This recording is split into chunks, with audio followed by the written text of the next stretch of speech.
Sir, Saturday club बद्दल काही success stories ह्या लोकांबद्दल, आता तुम्ही आहात असोसिएटेड एवढी 25 वर्ष, तर एक 2-4 आम्हाला सक्सेस स्टोरीज ज्या तुम्ही सांगू शकाल की कोणीतरी सॅटर्डे क्लबचा मेंबर झाला आणि आज एक तो चांगला उद्योजक आहे यंग, तर काही आम्हाला शेअर करण्यासारखे असतील. आमचं चांगल्या उद्योजकाचं डेफिनेशन काय माहिती आहे की व्यवसाय करायलाच हवा, पण व्यवसाय अशा लेवलला घेऊन जायला हवा की तुम्ही नसताना सुद्धा तो पुढे चालत राहील. म्हणजे सॅटर्डे क्लब जेव्हा सुरू झाला तेव्हा आमचे संस्थापक माधवराव भिडे यांनी, त्यांची प्रेरणा कुठून आली तर त्यांनी विचार केला की भारतातले सगळ्यात श्रीमंत जे 1000 लोक आहेत, त्यांची जर यादी बघितली तर त्यात मराठी माणूस नाही. बरोबर, आजही नाहीये. पण दुःख खरं याच्या पुढे आहे की हे भारतातले 1000 श्रीमंत नॉन मराठी लोक महाराष्ट्रात राहतात. त्यामुळे महाराष्ट्रामध्ये जर एवढा स्कोप आहे, बाहेरचे लोक येऊन इकडे श्रीमंत होतात, तर आपला मराठी माणूस का होत नाहीये? तर त्या का होत नाहीये? कारण त्या लेवलचं आपण स्वप्न बघत नाही होत. तर आमचं सक्सेस होण्याचं डेफिनेशन काय आहे की तुमचा व्यवसाय हा स्टॉक मार्केटमध्ये जायला हवा, आयपीओ व्हायला, लिस्टेड कंपनी. तर सॅटर्डे क्लब मध्ये बरेच मेंबर आहेत जे 8 वर्षापूर्वी आले होते, 10 वर्षापूर्वी आले होते. छोटा व्यवसाय होता, म्हणजे बऱ्यापैकी 8-10-15 करोडचा होता, पण त्यांचे आता आयपीओज आलेत ऑलरेडी. मी स्वतः आयपीओ मध्ये त्यांच्या सहभागी होतो आणि आम्ही सेलिब्रेट करतो. आणि 20-25 उद्योजक आता त्या रेसमध्ये आहेत आणि ते 1-2 वर्षामध्ये त्यांचे आयपीओ येतील. त्यामुळे that is the real definition of तुम्ही किती मोठा व्यवसाय करता. आणि हे सगळ्या लेवलला, प्रत्येक पातळीवर सॅटर्डे क्लबचे कोण ना कोणतरी एक्सपर्टीज तुमच्या, म्हणजे एज्युकेशन, शिक्षण देण्यापासून. सो एज्युकेशन पेक्षा कसं आहे माहिती आहे का, आपल्याला ना उद्योजकीय इकोसिस्टम मिळते. तुम्ही विचार करा, जर तुम्ही व्यवसाय करताय, मी व्यवसाय करतोय, तर आपल्या नात्यामध्ये ना व्यवसाय करणारं कोणी नसतं. तुम्ही एकदा बारशात गेलात, लग्नात गेलात, वाढदिवसात गेलात ना, तर सगळे ना असे सुट्टी टाकून आलेले लोक असतात.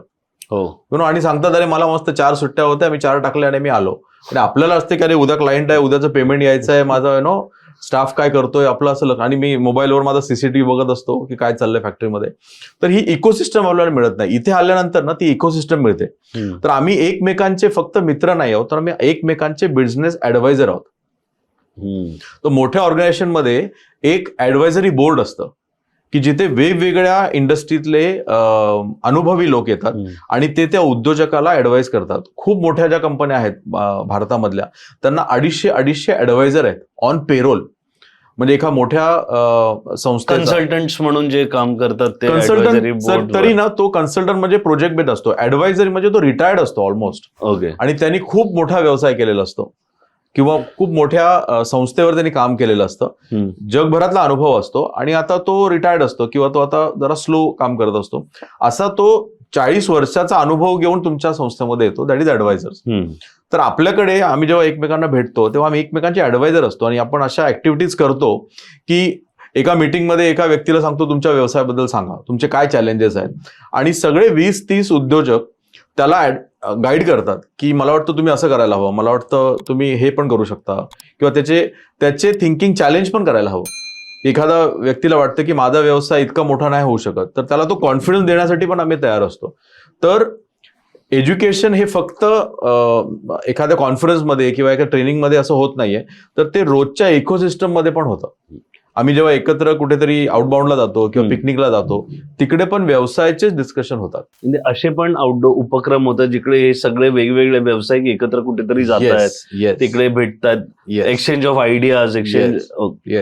आणि त्याहीपेक्षा कसं आहे ना, एक झालं एज्युकेशन, दुसरं झालं ना तुम्हाला काहीतरी अनुभवायला हवं. तर आम्ही मोठमोठे जे कारखाने आहेत किंवा मोठमोठ्या ज्या कंपन्या आहेत, मोठमोठे ऑर्गनायझेशन, त्यांनी कसं बिल्ड केलं, म्हणजे टाटा कसं ऑपरेट करतो, तर आम्ही आतमध्ये बघायला जातो, फॅक्टरी व्हिजिट्स करतो. हे सॅटर्डे क्लब थ्रू आपल्याला कुठल्याही व्यावसायिकाला ही अरेंजमेंट आहे की येस. तर तुम्ही जाऊन ऍक्च्युअली बघू शकता की आतमध्ये काम कसं चालतं, असेंब्ली लाईन काय, इंडस्ट्री काय. एक्झॅक्टली. तर हे फॅक्टरी व्हिजिट्स आहेत ना, हे तर कुठेच होत नाहीत, हे मोठमोठ्या एमबीए मध्ये पण होत नाहीत. तर हे आम्ही घडवून आणतो आणि ह्या कंपन्यांकडनं पण आम्हाला खूप चांगला सपोर्ट मिळतो. त्यांनाही दाखवायचं असतं की आम्ही काय केलेलं आहे, ही आमची जॅपनीज टेक्नॉलॉजी, ही आमच्याकडे सिस्टम प्रोसेस असे केलेले आहेत, हे आम्ही असं सॉर्ट आउट करतो, ही आमची प्रोसेस आहे वगैरे वगैरे. तेही खूप अभिमानाने सांगतात म्हणजे त्यांच्या पैशांनी जेवण वगैरे देऊन आम्हाला सांगतात.